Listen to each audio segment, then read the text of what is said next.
Hello, this is Mr. OK, and welcome back to fractions. So today we're going to compare fractions using a rectangular model.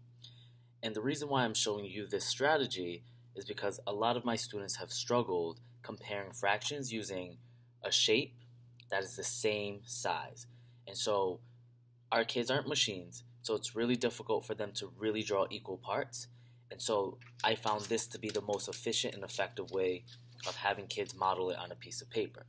So I'm going to compare, let's say, 1/6 and 2/4.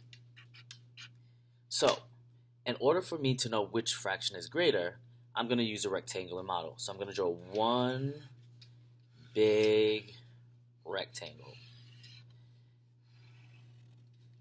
And then I'm going to draw a line right down the middle. So then I have one bar on top and one bar at the bottom.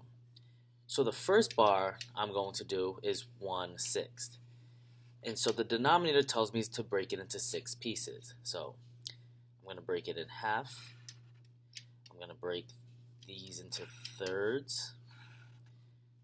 And I'm going to break these into thirds to make sure I have 6 pieces. 1, 2, 3, 4, 5, 6.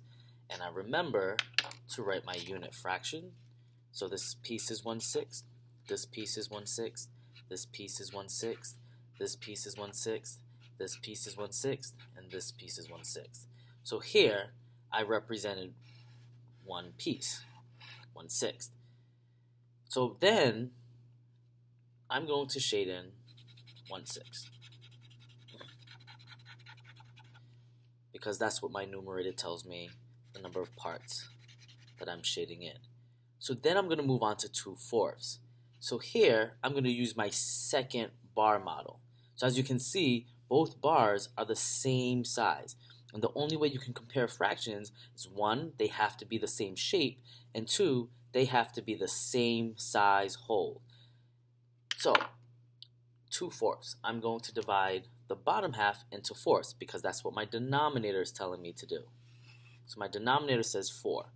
So I'm going to go half here, 2, 4. So 1/4, oops, not 1, yep, 1/4, 1/4, 1/4, 1/4. And if you go back to the denominator, it says 2/4. So the numerator is telling me that I'm going to shade in 2/4. So here's 1/4. Here's 2/4.